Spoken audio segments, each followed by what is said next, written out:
अस्सलाम वालेकुम, welcome to my YouTube channel Itsology. मैं बायोलॉजी क्लास की सीरीज स्टार्ट करने लगी हूँ जिसमें हम स्टार्ट करेंगे एफएससी पार्ट 1 और इसका जो पहला चैप्टर है इंट्रोडक्शन। इससे हमारा जो आज के लेक्चर का टॉपिक है वो है biology and some major fields of specialisation. अच्छा, एक मैंने आपको वीडियो बनाई थी जिसमें बताया था कि जो बायोलॉजी है इसका मतलब क्या होता है। मतलब बायो का मतलब होता है लाइफ और लॉजी का मतलब होता है स्टडी। ठीक है, तो इसमें बायो की स्टडी की जाती है, यानी कि लाइफ को हम स्टडी करते हैं बायोलॉजी के अंदर। तो यहाँ पे जो पहला टॉपिक है biology and some major fields of specialisation, इसका मतलब ये है कि इस चैप्टर या इस टॉपिक के अंदर हम बायोलॉजी को डिस्कस करेंगे और कौन कौन सी फील्ड्स हैं जिसमें स्पेशलाइजेशन होती है बायोलॉजी के अंदर, हम उसको स्टडी करेंगे। अच्छा, सबसे पहले बायोलॉजी क्या होता है। Biology is the study of living things. ये तो पहले मैंने इसको डिस्कस किया है कि बायोलॉजी का क्या मतलब है। बायोलॉजी स्टडी होती है लिविंग थिंग्स की और जो इसको स्टडी करते हैं उन्हें बायोलॉजिस्ट कहते हैं। The person which deal with the living part of nature and non living things which effect living things. Living part को और नॉन लिविंग जो कि लिविंग पे इफेक्ट करता है उनको जो डील करता है, जो स्टडी करता है, उसे बायोलॉजिस्ट कहते हैं। अच्छा, उसके अलावा एक ज़रूरी चीज़ है यहाँ पे, लाइफ से रिलेटेड बात होती है कि जिसमें भी लाइफ होती है उसे हम लिविंग कहते हैं। लाइफ क्या होती है? A set of characteristics that distinguish living organism from non living objects. वो चीज़ जो कि लिविंग और नॉन लिविंग से डिस्टिंग्विश करती है, पता लगता है कि ये लिविंग और नॉन लिविंग में फ़र्क है, उसे हम लाइफ कहते हैं। जिसमें वो चीज़ मौजूद होती है उसे लाइफ कहते हैं और नॉन लिविंग में लाइफ नहीं होती।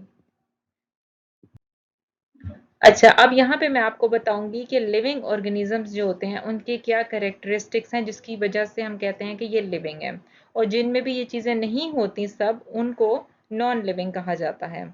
ठीक है, सबसे पहली इंपॉर्टेंट चीज़ है लिविंग ऑर्गेनिज्म के अंदर कि ये हाईली ऑर्गेनाइज्ड होते हैं।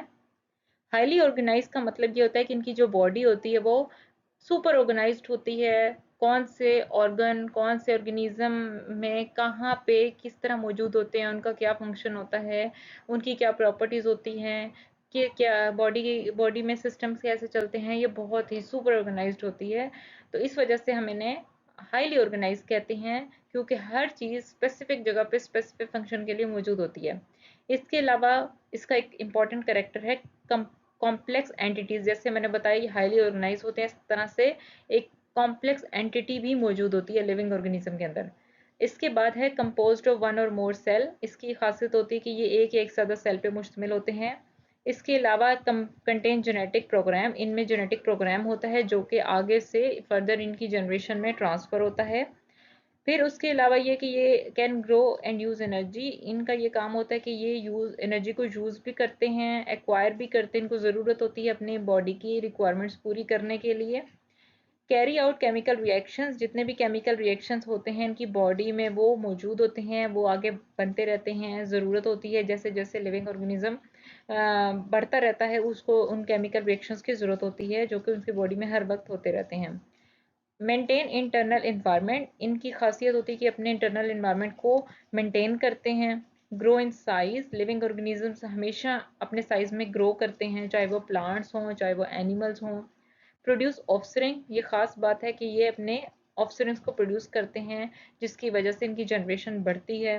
Respond to change in environment, environment में कोई भी चेंज होता है तो इसको पॉजिटिवली और नेगेटिवली रिस्पॉन्स ज़रूर करते हैं। तो ये सारे इंपॉर्टेंट करेक्टरिस्टिक्स हैं जिनकी बेस पे हम कहें कि लिविंग ऑर्गेनिज्म जो है वो अगर ये सारी चीज़ें हैं तो वो लिविंग है, और अगर ये चीज़ें नहीं हैं तो वो नॉन लिविंग है।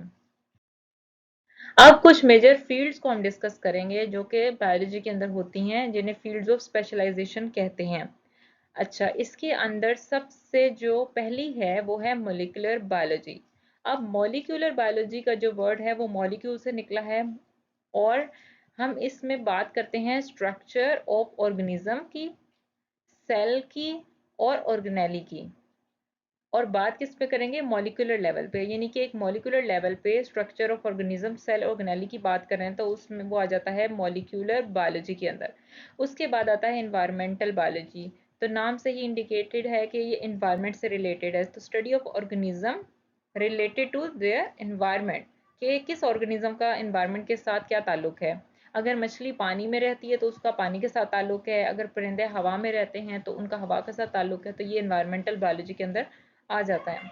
उसके बाद है माइक्रोबायोलॉजी। माइक्रोबायोलॉजी का वर्ड निकला है माइक्रोब से। माइक्रोब का मतलब होता है माइक्रो ऑर्गेनिजम्स। अब उनमें कौन से आते हैं, bacteria, viruses, protozoans, microscopic algae, fungi, ये चीज़ें जो हैं वो आ जाती हैं। तो ये माइक्रोबायोलॉजी जो है इन सबको स्टडी करती है।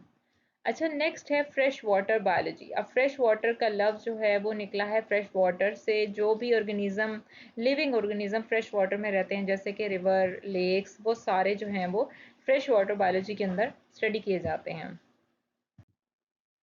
फिफ्थ है मेरीन बायोलॉजी। मेरीन बायोलॉजी के अंदर क्या आता है, वो लाइफ जो कि ओशन में और सी में रहती है, यानी कि मेरीन एनवायरनमेंट में रहती है, उसे कहते हैं मेरीन बायोलॉजी।